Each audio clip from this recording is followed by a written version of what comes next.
Good morning. So we're going to get started. Thank you everyone for coming. I'm Jack Callahan. I'm the director of CRE-MSD. That was my phone, so that's a good reminder for everybody to silence their phones. Thank you for coming. It's quite exciting to be here. It's been 3 years almost to the day since we had our last in-person conference, and it's wonderful to see a lot of familiar faces. People look 3 years older. So, surprisingly nervous. Haven't done a lot of talking in front of people in a while. So we're a full house, which is quite exciting. We had a waiting list for this meeting, so thanks for showing up and taking your spot. Very exciting group. We worked hard. You'll see in the agenda that you have, there was an organizing committee from industry. All our health and safety system partners had a voice in this conference. And I think we've got a tremendous group of speakers that are really on the front edge of EXOS that are going to share not, just here's a solution, here are the pros and cons, here's how you implement it, and I'll talk about the full spectrum of that in a second. Before we get into the conference, just some housekeeping items. There's the Wi-Fi code. It's also on the bulletin boards on the side of the room, and there's some tags on your tables that have it as well if you don't get it here off my slide. The washrooms are back out the door that you came in. Turn right down the hall, and it's the first right down a little side hall. If we have an emergency, there's one exit here or an exit back out the way we came in. And there's my skeleton. I thought in honor of Halloween, we're talking about skeletons today. At least that's what I told Clark's daughter, who was already dressed up for Halloween when I picked him up yesterday. So EXOS are actually not new. They are a very hot topic right now, but I came across this video from a movie at the top called The Ambusher in 1967. Look at that for an EXO lifting beer kegs. At dinner last night, Dr. Maury Nussbaum was mentioning there's patents going back into the 1800s that have stuff put onto people. So this is not something that is a brand new idea. And I want to acknowledge Dr. Joan Stevenson and Mohammed Abdullah-Yarmaki, who's at Toronto Metropolitan University. And Joan was at Queen's. They had this idea for a passive lift assist device back in the early 2000s and have published some very good papers on it. And they called it Plaid, and that's what's at the bottom here, showing it. And it was just the same idea that we're talking about now, where there's some elastic mechanism to provide a moment's support, right, to offload the body. So depending on your generation, when you think of EXOS, you may think of, I think of Aliens at the top here with Sigourney Weaver.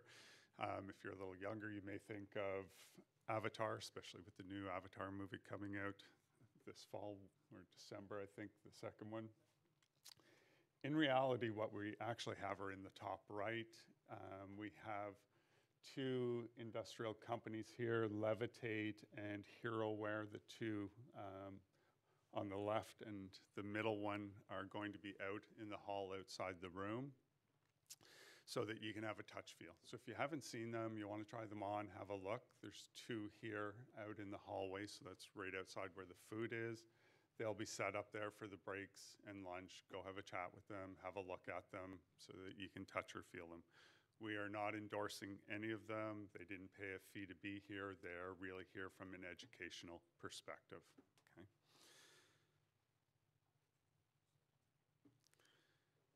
Okay, what does this have to do with EXOS, right? I think in ergonomics, we adopt things and think out of the gate, they're going to solve problems. So I have back belts here that were a big deal in the late 80s. People jumped on them and they've pretty much disappeared now, except Home Depot, I think, still has their employees wearing them. Sit-to-stand workstations, we thought we could just implement them and people would stop sitting all the time and would, start standing more. And lift assist devices in the healthcare industry.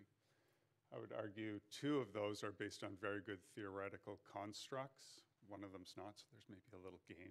Figure which one I'm talking about. all three of them had compliance issues, right? I get calls still probably weekly from companies that spent money putting in sit-to-stand workstations and they're not being used. I know with lift assist devices, they're timely, they're not in every room, people have to go find them, and there's compliance with them using them for lifting as well.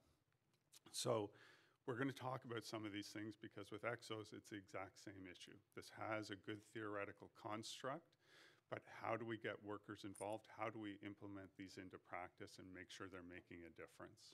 So all those topics, I'm hopeful will come out in our discussions today.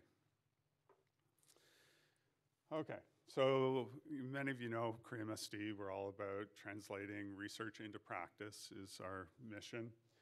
And that maps onto this conference, I think, very well how we organized it, where we have theory, implementation, and evaluation or practice.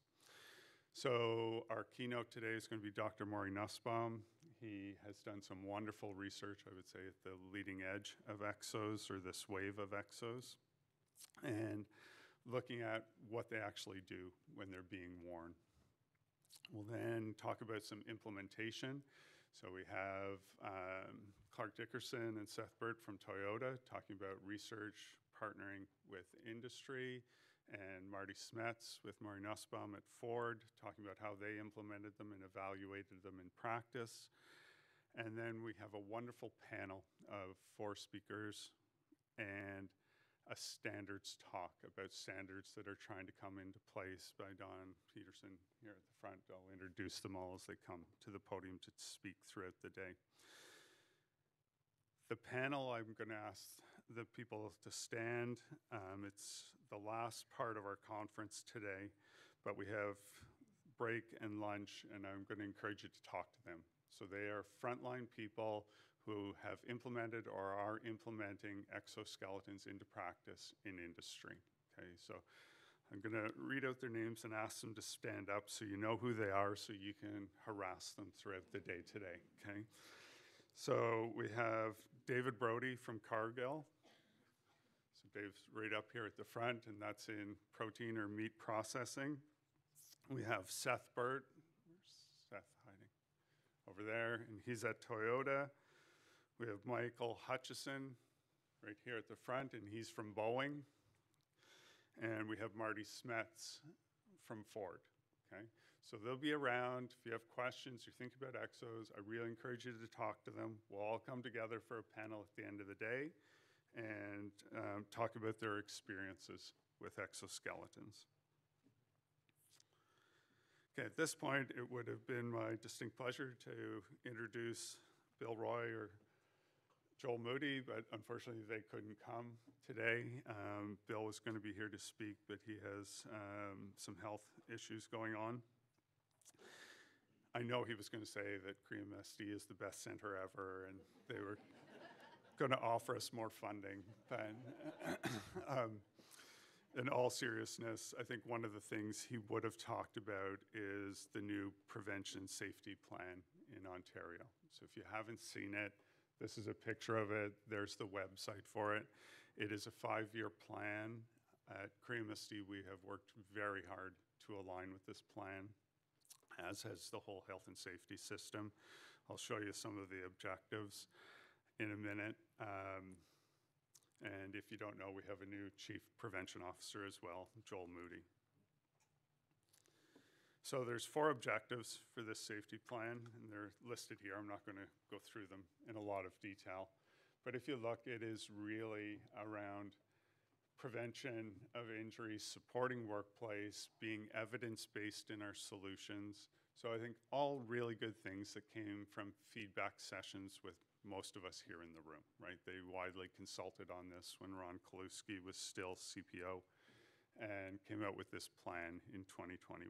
So we're now entering, or have entered year 2 of this plan. Events like today, translating knowledge, hopefully into practice, providing evidence for the solutions people want to implement, all align with this. We have a granting program at CRE-MSD where we partner researchers with companies and health and safety practitioners. That aligns with this. We have